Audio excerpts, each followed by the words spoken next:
ஏன் அன்பு குழந்தையே, சில காலமாக நீயாக இல்லை. மனதில் கவலைகள் உன்னை பாடாய்படுத்துகிறது. நீ என்னிடம் வைத்த கோரிக்கைகளை முடித்துக் கொடுப்பேன். வருத்தத்துடன் மட்டும் இருக்காதே.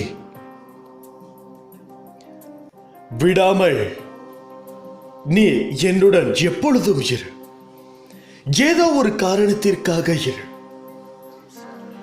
ஒரு குரு கிடைப்பது பல பிறவிகளில் நீங்கள் செய்த புண்ணியம். அதை மனதில் எடுத்துக்கொண்டு ஒவ்வொரு வார்த்தையையும் உபயோகியுங்கள். உன் சாய் உன்னிடம் இருக்கும் பொழுது கடுகளவும் கலங்காதே. உன்னை எவரிடத்திலும் விட்டு கொடுக்க மாட்டேன். எந்த நேரத்திலும் கைவிட மாட்டேன். நான் உனக்கு ஒரு தந்தை. அடுத்த நொடி என்ன நடக்கும் என்று எனக்கு தெரியும். ஆனால் அதை சொல்லிவிட்டால் சுவாரஸ்யமும் போய்விடும். உன் வாழ்க்கையில் உள்ள கர்மாக்களை குறைப்பதற்கான ஒரு சில காரியங்களும் தீர்ந்துவிடும். ஆகையால் எந்த ஒரு விஷயமும் யாருக்கும் எப்படி நடக்கிறது என்று முழுமையாக சொல்லிவிட முடியாது. அது அவரவர்களை சார்ந்தே இருக்கிறது. ஒவ்வொருவருக்கும் பாவ புண்ணியங்கள் என்று கணக்கு பார்க்கப்படும். அந்த கணக்கு மிகவும் தெளிவாக இருக்க வேண்டும் என்று நீ யோசித்து அதற்கு ஏற்றவாறு செயல்படு. எத்தனை துன்பங்கள் என்னை சூழ்ந்து கொண்டாலும் நீ துணை இருக்கிறாய் என்ற நம்பிக்கை உனக்கு வேண்டும். உன் வாழ்க்கையை நல்ல முறையில் மாற்றி அமைக்க நான் எந்த ஒரு உருவத்திலும் உன்னை தேடி வருவேன். ஆகையால் நீ என்னை உதாசீனப்படுத்தாதே. நான் உன்னுடன் இருக்கும் ஒவ்வொரு நொடியும் உன் வாழ்க்கைக்காக நான் ஏதோ ஒரு காரியத்தை செய்ய தொடங்க ஆரம்பிக்கிறேன் என்பதை நீ முழுமையாக புரிந்து கொள். ஒவ்வொரு நிமிடமும், ஒவ்வொரு நொடியும், ஒவ்வொரு கனவும் ஒரு உயிர் புதிதாக பிறக்கிறது. ஒரு உயிர் இந்த உலகத்தை விட்டு வெளியில் செல்கிறது. இவை அனைத்திற்கும் என்ன காரணம்?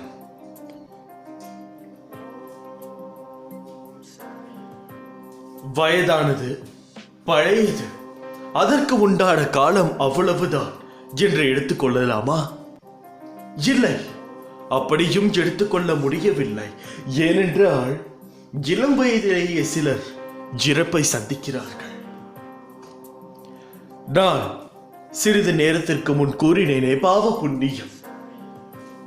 அந்த பாவ புண்ணியம் தான் ஒருவனுடைய பிறப்பையும் இறப்பையும் தீர்மானிக்கிறது. இந்த உலகத்தில் உடலை விட்டு ஆத்மா பிரியும் பொழுது அதே ஆன்மா வேறொரு இடத்தில் புதிய பிறப்பாக பிறக்கிறது. இதைதான் அனைவரும் அறிந்தவை. ஆகையால் அந்த பாவ புண்ணியங்களை பொறுத்தே அந்த உயிர் எங்கே பிறக்க வேண்டும், எந்த விதமான சூழ்நிலையில் பிறக்க வேண்டும் என்பதை தீர்மானிக்கிறது. ஆகையால் நீங்கள் உங்கள் வாழ்க்கையில் செயல்படும் ஒவ்வொரு நொடியையும் மிகவும் கண்காணித்து செயல்படுங்கள்.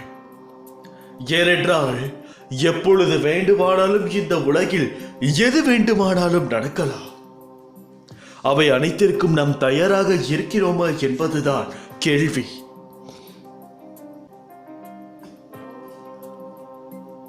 நீங்கள் வாழ்க்கையில் ஒவ்வொரு நொடிகளையும் சுவைத்து இனிப்புடன் நகர்த்துங்கள். சிரிப்பதை விட அழுகைதான் ஒவ்வொரு வாழ்க்கையிலும் ஒவ்வொரு மனிதர்களுடைய தலைமுறையிலும் நடந்து வருகிறது. ஆகையால் துன்பத்திலும் சிரிப்பவன் தூய்மையான மனிதன் என்று கூறுகிறார்கள். ஆகையால் துன்பத்திலும் சிரிக்க பழகு. ஒவ்வொரு நொடியிலும் சிரிப்பை தொடங்கு. சிரிப்பு ஒன்றுதான் ஒருவனுக்கு சுதந்திரமான ஒன்று. அதையும் விட்டு கொடுத்து விட்டு ஒரு மூலையில் போய் அழுது கொண்டிருக்காதே. அது உனக்கும் நல்லதல்ல, உன்னை சுற்றி இருப்பவர்களுக்கும் நல்லதல்ல. ஒவ்வொருவருக்கும் ஒவ்வொரு காரணம் இருக்க வேண்டும், ஒவ்வொரு செயல்களுக்கும். ஆனால் சிரிப்பதற்கோ காரணம் தேவையில்லை. ஒரு அழகை பார்த்து சிரிக்கலாம், ஒரு இயற்கையை ரசித்து சிரிக்கலாம். ஆகையால் சிரிக்க தொடங்குங்கள் அனைவரும். மேலும் அது உங்கள் உடல்நிலைக்கு மிகவும் நல்லதும் கூட. உன் கஷ்டங்களுக்கு எல்லாம் ஒரே மருந்து, அந்த ஒரு சிரிப்பு மட்டும்தான்.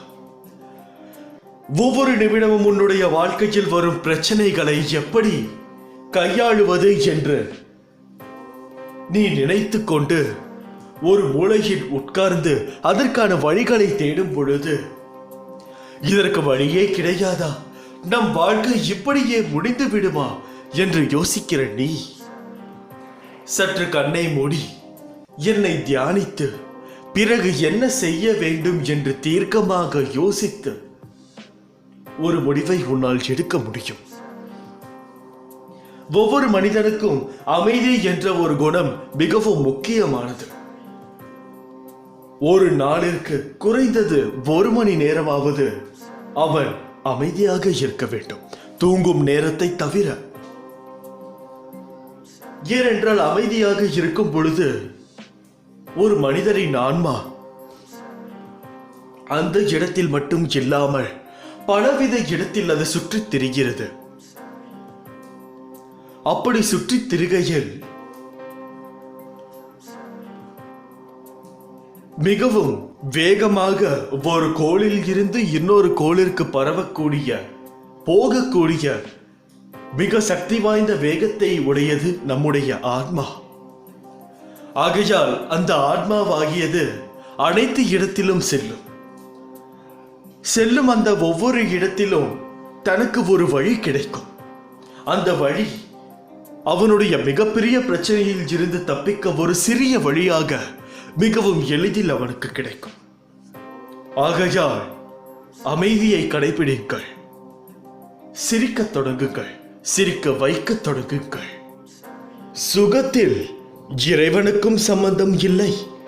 துக்கத்தில் இருக்கும் போது உன் இஷ்ட தெய்வம் யாராய் இருப்பாரோ அவர் உனக்கு அதை தாங்கும் சக்தியை ரகசியமாக கொடுப்பார். இறைவன் கருணை வடிவானவர். இதை மறந்து விடாதே. என்னுடைய இனிய காலை வணக்கம். நல்லதே நினை, நல்லதே செய், நல்லதே நடக்கும். பாவம் செய்யாதே, பாவியா இராதே. பணத்தின் மீது பற்று வைக்காதே, குணத்தில் சிறந்து நில்.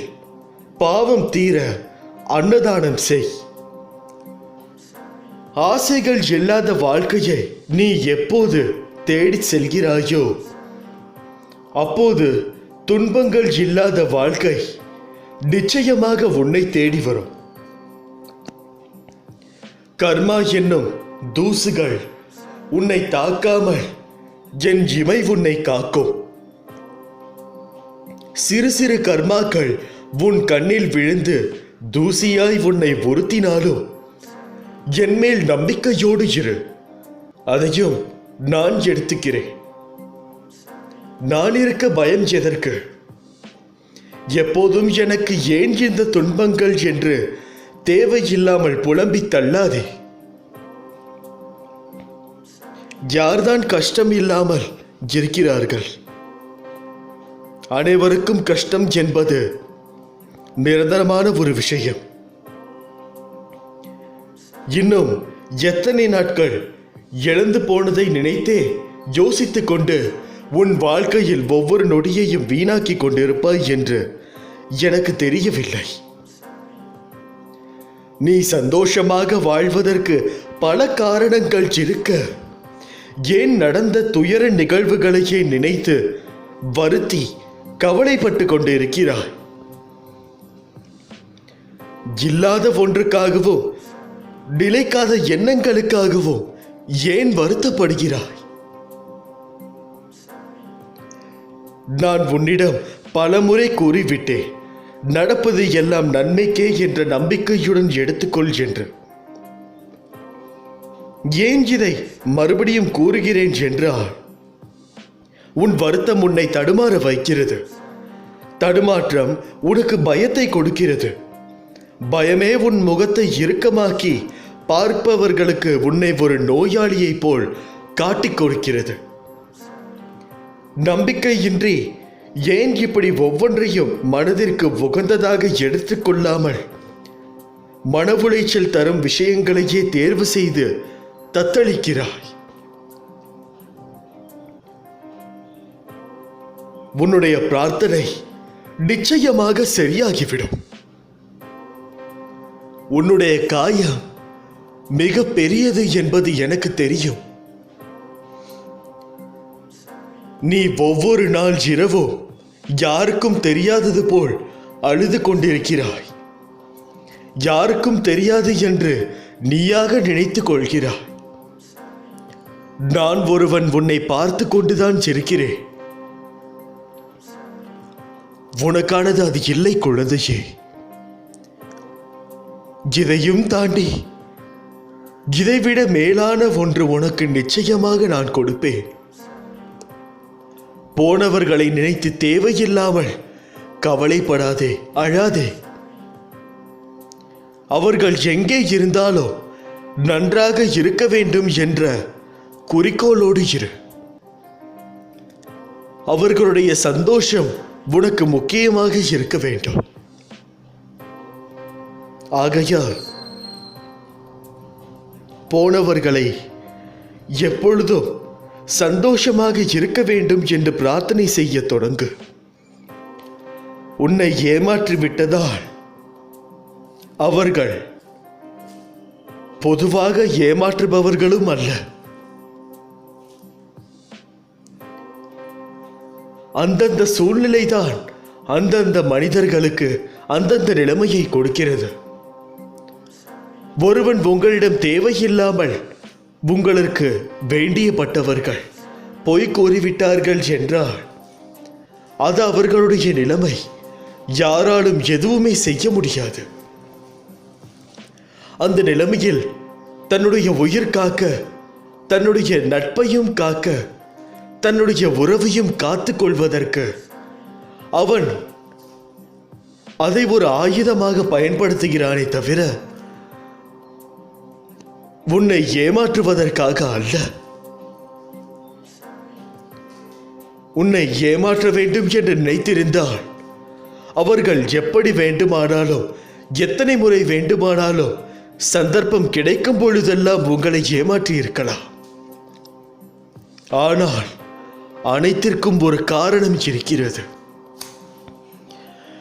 என்னுடைய இந்த வார்த்தையை நீ இப்பொழுது கேட்டுக்கொண்டிருக்கிறாய் என்றால் நிச்சயமாக இதுக்கு ஒரு காரணம் இருக்கிறது. நீ இதில் சம்பந்தப்பட்டிருக்கலாம். இல்லையேனில் நீ உன்னை சார்ந்து இருப்பவர்களுக்கு இதே போல் நடந்திருக்கலாம். ஆகையால் இவை அனைத்துமே ஒரு புரிதலோடு தான் நடக்கிறது என்பதை நீ புரிந்து கொள்ள வேண்டும். இந்த உலகத்தில் உன்னை எத்தனை பேர் தூற்றினாலும், கேவலமாக பேசினாலும், உன்னை விட்டு விலகினாலும் அவர்கள் நன்றாக இருக்க வேண்டும் என்பது நீ நினைக்க வேண்டும். அதுதான் என்னுடைய பிள்ளைக்கான அடையாளமும் கூட. போதும் குழந்தையே, விழுவது நாமாக இருப்பிடும், எழுவது அவர்களாக இருந்து விட போகட்டும். ஏனென்றால் தேவையில்லாமல் அடம் பிடிப்பவர்களும் காரணமே இல்லாமல் சண்டை போடுபவர்களும் ஒரு சிறு குழந்தையைப் போல நீ இன்று முதல் காணத் தொடங்கு. நாம் எவ்வளவு முறை கூறினாலும் குழந்தைகள் தனக்கு என்ன சொல்கிறார்கள் என்பது புரியாமல் அது வேண்டும் என்று அடம் பிடிக்கும். அதுபோல நினைத்துக்கொள். தக்க காலமும் தக்க நேரமும் தக்க வயதும் தக்க மேன்மையும் அடையும் பொழுது அவர்களுக்கு அது நல்லதா கெட்டதா என்பது தானாகவே புரிய வரும். அப்பொழுது அவர்களுடைய இயல்பு நிலை எதுவென்று அவர்கள் நிச்சயமாக தேடுவார்கள். தேடும் பொழுது அவர்களுக்கு எது சரியோ அதை நிச்சயமாக செய்வார்கள். அப்பொழுதும் அவர்கள் திருந்தாமல் இருந்தால் அதுதான் அவர்களுடைய கர்மா என்பது அர்த்தமாகிறது. நான் கூறுவது எல்லாம் ஒன்றே ஒன்றுதான். குறை கூறுபவர்கள் உன்னை செதுக்குகிறார்கள். அவர்களுக்கு நீ தேவையில்லாமல் பதில் கொடுத்தால் உன்னுடைய வார்த்தைகளும் உன்னுடைய செயல்களும் கொஞ்சம் கொஞ்சமாக நேரம் கடந்து போகிறது என்பதை மட்டும் புரிந்து கொள். நேரத்தை பயன்படுத்தி வாழ்க்கையில் மேம்பட தொடங்கு. விரக்தியை தூக்கி எறி. அதுதான் உனக்கு முதல் எதிரி. எல்லா செயல்களிலும் வெற்றி பெற்று கொண்டே இருக்க எவராலும் முடியாது. எல்லாருக்கும் வாழ்வில் வெற்றி தோல்விகள் உண்டு. அதை எப்படி அவர்கள் மனவலிமையுடன் கையாளுகிறார்கள் என்பதுதான் குறிப்பிடத்தக்கது. எனவே உன்னை ஆக்கிரமித்து உள்ள சோர்வு, கவலை, விரக்திகளை தூக்கி எறி. அப்போதுதான் நீ செய்யும் காரியங்களில் முழு கவனத்துடன் உன்னால் செய்ய முடியும். நேரம் பொன் போன்றது. அதை தேவையற்ற எண்ணங்களுக்காக யோசித்து வீணாக்காதே. தேவையில்லாமல் குழப்பமும் வேண்டாம். எல்லாருக்கும் வாழ்க்கையில் பிரச்சனைகள் இருக்கத்தான் செய்யும். அது எல்லாம் நீ பொருட்படுத்தவே கூடாது. சில விஷயங்களை தேவையில்லாமல் மனதிற்குள் போட்டு வைப்பதே மிகப்பெரிய தவறு. ஆனால் நீயோ அதை புரிந்து கொள்ளாமல் பிரச்சனைக்கான தீர்வை தேடி அலைந்து திரிந்து கொண்டிருக்கிறாய். முதலில் உன் துயரங்களை நினைத்து கவலைப்படாமல் இருக்க கற்றுக்கொள். இங்கு எந்த ஒரு கவலையும் யாருக்கும் நிரந்தரமானது அல்ல என்று ஒருமுறை நான் உன்னிடம் கூறியிருக்கிறேன். நீ இந்த நிலைமை அனுபவித்துதான் ஆக வேண்டும். அதில் இருந்து காக்கவே போராடி கொண்டிருக்கிறேன். நீ சந்திக்கும் தோல்விகளை வைத்து வாழ்வில் தோற்றுவிட்டதாக நீயே முடிவு செய்யாதே. இந்த உலகத்தில் எதுவுமே நிலையானது இல்லை. இருக்கும் வரை இருப்பதை வைத்து மகிழ்ச்சியாக இரு. நீ அனைத்திலும் வெற்றி பெறும் நாள் வெகு தூரத்தில் இல்லை. கவலை கொள்ளாதே. இந்நிலை கூடிய விரைவில் மாறும் என்பதில் உனக்கு எல்லா சூழ்நிலைகளிலும் நான் துணை நிற்பேன். ஆனால் நீ என் வார்த்தை மீது நம்பிக்கை வைக்க வேண்டும். உன் உண்மை அன்பிற்கு கட்டுண்டவர்களை தவிர வேறு எவரின் அசட்டு பேச்சுகளோ மனதில் இடம் கொடுத்து விடாதே. எந்த சூழ்நிலையிலும் உனக்கு தக்க சமயத்தில் உதவி புரிந்தவர்களை உதாசீனப்படுத்தாதே. நாடகம் நிறைந்த நரிகள் வாழும் உலகம் இது. நல்லவர் யார், கெட்டவர் யார் என நிதானமாக யோசித்து செயல்படு. நான் உன்னோடு இருக்கிறேன். பயப்படாமல் இரு. பலம் கொண்டு திடமான மனதோடு இரு. எல்லா எதிர்மறை எண்ணங்களில் இருந்தும் உங்களை வெறுமையாக்குங்கள். அப்பொழுது என் அருளால் நிச்சயமாக நான் உங்களை நிரப்புவேன். கடவுள் எப்போதும் தன்னை நினைப்பவனை, தனக்கு பயந்தவனை மட்டுமே நினைத்து அவனை திரும்பி பார்க்கிறார் என்பதை கவனத்தில் வைத்துக் கொள்ளுங்கள். தன்னை நினைப்பவனுக்கும் தனக்கு பயந்தவனும் தனது என்பது அவருக்கு தெரியும்.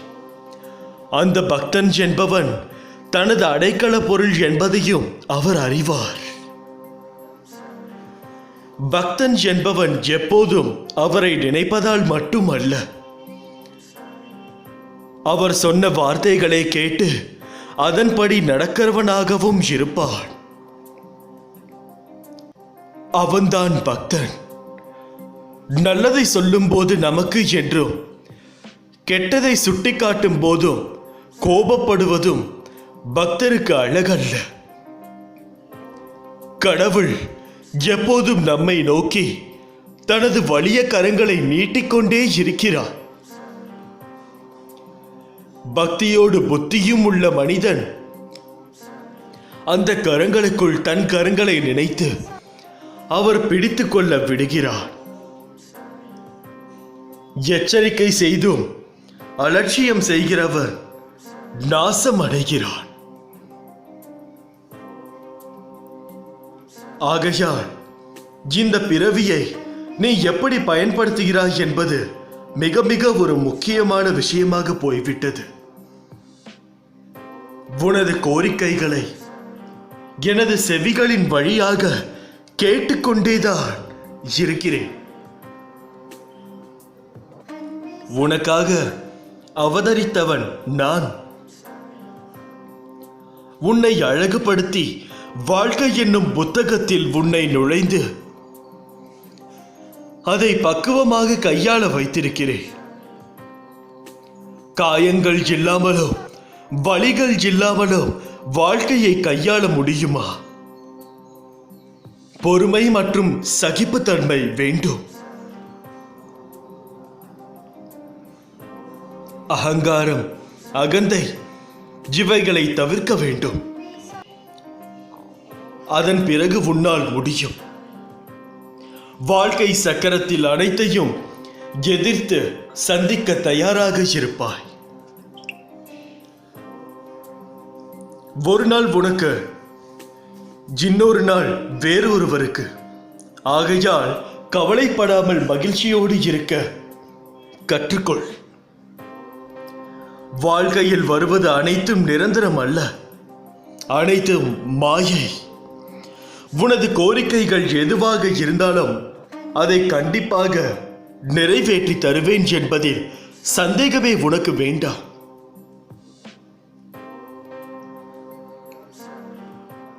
கர்ம வினைகள் உன்னை விட்டு விலக போகிறது. கடன் தொல்லைகள் விலகும். வரவேண்டியது வந்து சேரும். எதற்காக காத்திருந்தாயோ நிச்சயமாக அது நிறைவேறும். நீ விரும்பிய வாழ்க்கை, விரும்பிய வேலை, இவை அனைத்தும் எனது பரிபூர்ண ஆசீர்வாதத்தோடு உனக்கு கிடைக்கப் போகிறது. இனி கொடி கட்டி பறக்க போகிறாய். கஷ்டப்படுகிறேன், என்னிடம் இல்லை, எப்படி தருவேன், எதற்காக தர வேண்டும், எதற்காக செய்ய வேண்டும், இப்படி பேசுவதை இன்றோடு நிறுத்திவிடு. நான் இருக்கும்போது கடுகளவும் கலங்காதே. உன்னை எந்த இடத்திலும் விட்டுக் கொடுக்க மாட்டேன். எந்த நேரத்திலும் கைவிடவும் மாட்டேன். நலமாக இருக்கிறேன். முடிந்ததை செய்கிறேன், முயற்சிக்கிறேன், தருகிறேன். இப்படி சொல்ல பழகிக்கொள். என்னை சரணாகதி அடைந்தால் உன்னை நான் பாதுகாப்பேன். பொறுமையாக இரு. அப்பா, நான் இருக்கிறேன். என்னை வணங்குவதற்கு பூஜை புனஸ்காரங்கள் செய்வதையும் பிறர் பாராட்ட நடந்து கொள்வதையும் தவிர்த்துவிடு. நான் இதை விரும்புவதில்லை. வெளிப்படையான ஆடம்பர வழிபாட்டுக்கு நான் முக்கியத்துவம் தருவதே இல்லை. காரணம், அதை செய்வதற்கான பலனை உடனே அடைந்து விட முடியும். அதற்கு மேல் பலனை எதிர்பார்க்க முடியாது அல்லவா? ஆத்மார்த்தமாக இதயத்திற்குள் என்னை கொடியேற்றி அங்கே என்னை வழிபடு. அப்போது உன் மனதும் செயலும் யாருக்கும் தெரியாது. அனைத்தும் ரகசியமாக இருப்பதால் நானும் எல்லா விஷயங்களையும் ரகசியமாகவே செய்து வருகிறேன். நீ அதில் கொஞ்சம் கூட சந்தேகப்பட தேவையே இல்லை. அனைத்து விஷயங்களுக்கும் நான் இருக்கிறேன். பிரச்சனைகளை பார்த்து நீ பயந்து ஓடினாள் அது உன்னை இன்னும் வேகமாக துரத்தும். தைரியமாக சந்தித்து உன்னுடைய வேலையை நம்பிக்கையோடு செய். நான் இருக்கிற வரை நீ எதற்காகவும் கவலைப்படக்கூடாது. உன் சாதனையை கேட்க பலர் இருக்கிறார்கள். ஆனால் உன் வேதனையை போக்க நான் இருக்கிறேன். நீ ஏதாவது ஒன்றை சாதிக்க வேண்டும். நீ சாதித்தால் மட்டுமே உனக்கு இந்த உலகத்தில் பாராட்டுகள் கிடைக்கும். இந்த ஆவேசம் வேண்டாம், இதோடு நிறுத்திவிடு. இப்படிக்கு உன் சாய் அப்பா. அல்லா.